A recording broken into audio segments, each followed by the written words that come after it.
നിന്നെ പ്രണയിക്കാൻ കഴിഞ്ഞില്ലെങ്കിൽ പിന്നെ എന്ത് ജീവിതം? നിന്നെ പ്രണയിക്കുക മാത്രമാണ് എൻ്റെ ജീവിത ലക്ഷ്യം. നീ എന്നെ സ്നേഹിക്കണമെന്നോ നീ എന്നെ തിരിച്ച് പ്രണയിക്കണമെന്നോ അതിനർത്ഥമില്ല. നീ എന്നെ പ്രണയിച്ചില്ലെങ്കിലും നിന്നെ ഞാൻ പ്രണയിക്കും. ഈ ഭൂമിയിൽ എവിടെയെങ്കിലും നീ ജീവിച്ചിരിപ്പുണ്ടെന്നുള്ള ഒരു ആശ്വാസത്തിൽ നീ അറിയാതെ നിന്നെ പ്രണയിച്ചു കൊണ്ടേയിരിക്കും. എല്ലാം നീ അറിയുന്നുണ്ടാവും പതുക്കെ പതുക്കെ, അല്ലെങ്കിൽ ഒരു കാലത്ത് നീ എല്ലാം അറിയും. ഞാൻ നിന്നെ സ്നേഹിച്ചിരുന്നതിൻ്റെ ആഴവും ഞാൻ നിന്നെ ഇഷ്ടപ്പെട്ടിരുന്നതിൻ്റെ പരപ്പും ഒക്കെ നീ മനസ്സിലാക്കും. നിന്നെ പ്രണയിക്കാൻ വേണ്ടി മാത്രമായിരുന്നു എൻ്റെ ഈ ജീവിതം.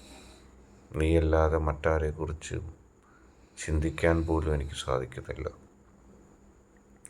എൻ്റെ എല്ലാം നീയാണ്. നീയില്ലാതെ ഒരു രാത്രി പോലും എനിക്ക് ചിന്ത ഉണ്ടായിട്ടില്ല. നിൻ്റെ ചിന്തയില്ലാത്ത ഒരു ചിന്തയും എൻ്റെ മനസ്സിലൂടെ കടന്നു പോയിട്ടുമില്ല. ജീവിതയാത്രയിലെല്ലാം ഞാൻ തിരയുന്നത് നിന്നെ മാത്രമാണ്.